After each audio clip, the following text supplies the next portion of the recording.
I think it's about 10 minutes left in this game. I think it's probably about 10 minutes 30 seconds left in this game, and I want to go ahead and do this video because I don't want to just talk about Appalachian State, Georgia Southern post game. It's a lot to talk about here because a transition is about to be made. A big transition about to be made. Something that's going to possibly turn Georgia Southern into a very, very, very different looking football program. I want to discuss that on top of the post game, and I'm gonna give you my thoughts on everything that happened this entire season. Because I thought about doing this on the next First and Frame Rate show, but I need to get this off my chest now.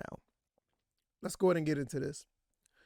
Welcome to the First and Frame Race channel. I'm VF Baller. Over here, we talk about Georgia Southern football. We also talk about Atlanta Falcons football. Atlanta Falcons is still going through the motions of what they're dealing with, but right now, this is much more important as far as my content goes, is what is going on with my college. This is the Georgia Southern University football team. Very, very prestigious. Very, very accomplished, decorated, trophies out the yin yang. We have a lot going on here at this school. Unfortunately, the past 4 to 5 years, I feel personally, we've been getting away with a lot of stuff and we've been winning games despite what has evolved in college football.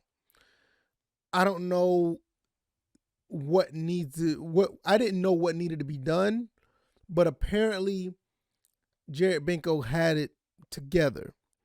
He knows what he sees right now. Now, before I get into that, we're going to talk about this Appalachian State Georgia Southern game. I'm going to tell you, these kids played very well. These kids played really good throughout this entire game. It kind of started to get out of hand as of this recording. Right now, they're down by 17 now.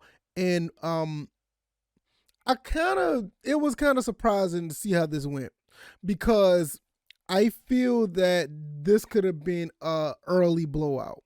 I felt like our secondary just was not up to par, but they played really, really well. The defense played really good, which is kind of the mantra of what's been going on this entire, not only just the season, but you can say that for maybe the last 2 or 3 years, that the defense pretty much held it down for us within this entire, situation with the former coach Chad Lunsford.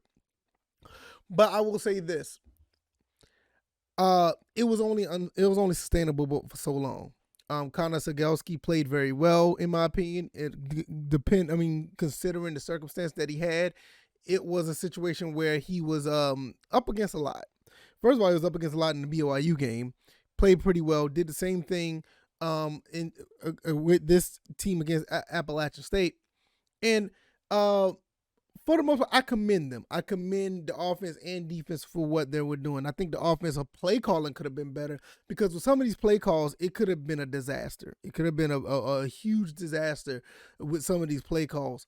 But they kept it together. Didn't really give up the ball. I don't think we had a turnover in the game. I guess it was just a turnover on downs. It was just one just recently just happened. But overall, I feel that they played as best as they could. The defense, however, the secondary at the end, later on in the game started to get beat up a little bit. Big pass downfield for a touchdown. First play was a touchdown. It was, at the end of the day, it's just what it is for Georgia Southern. We saw this in the Gardner-Webb game. I was at the Gardner-Webb game, and I saw what was the problem. Gardner-Webb was throwing the ball all over us. And that's when, pretty much everybody was healthy. Now with all the injuries, which I'm going to get into that as well, with all of the injuries, we're just not capable of competing at the level that we want to. And it's really a shame.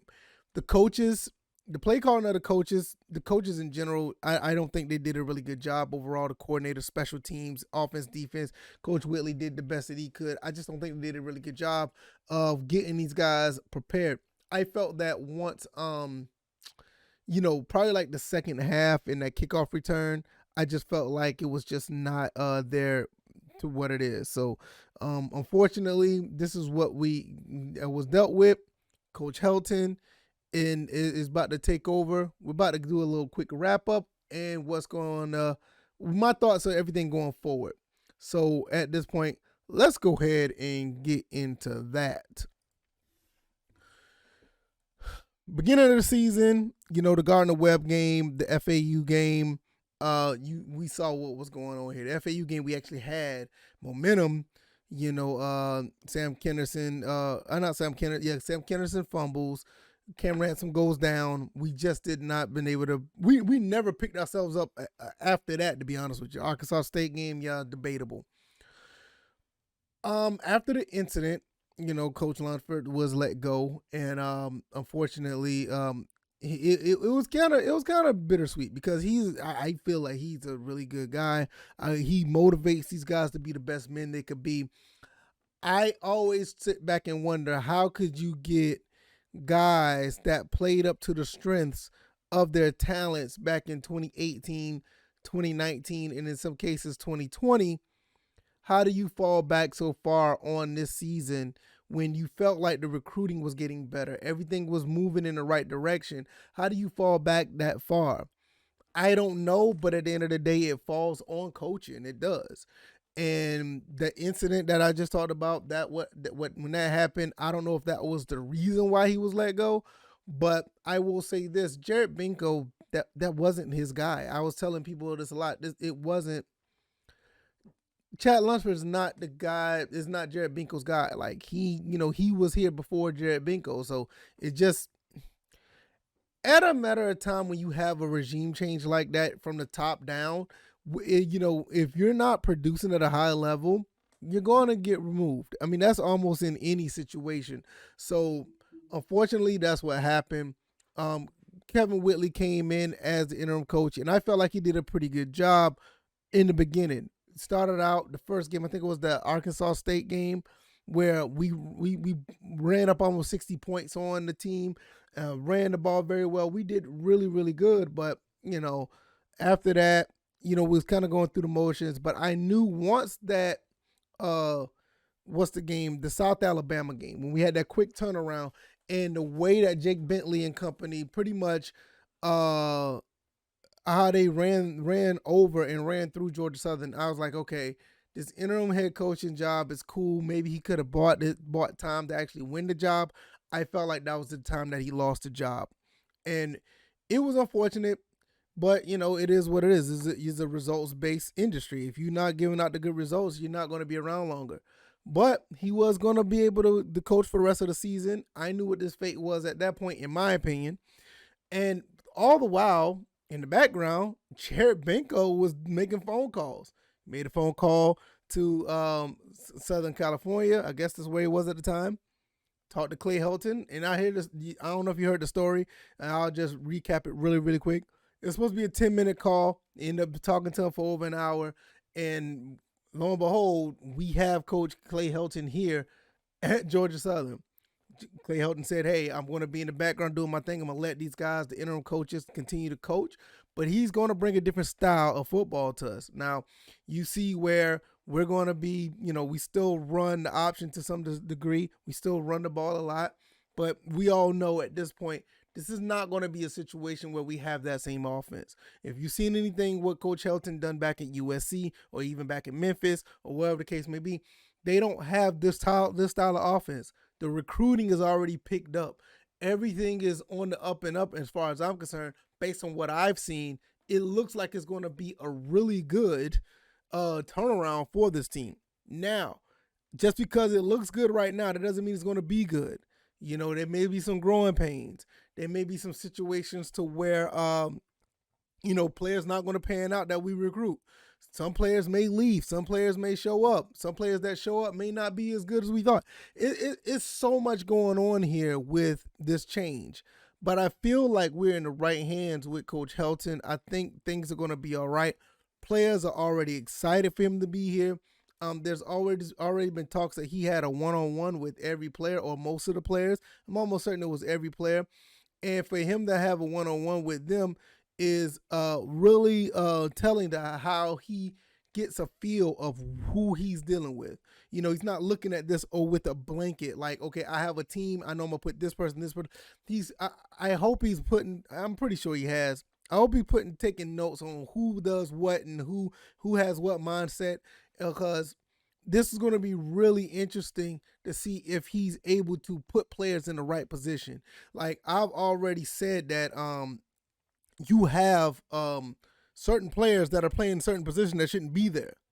You know, I don't want to say any names. Bell kissing.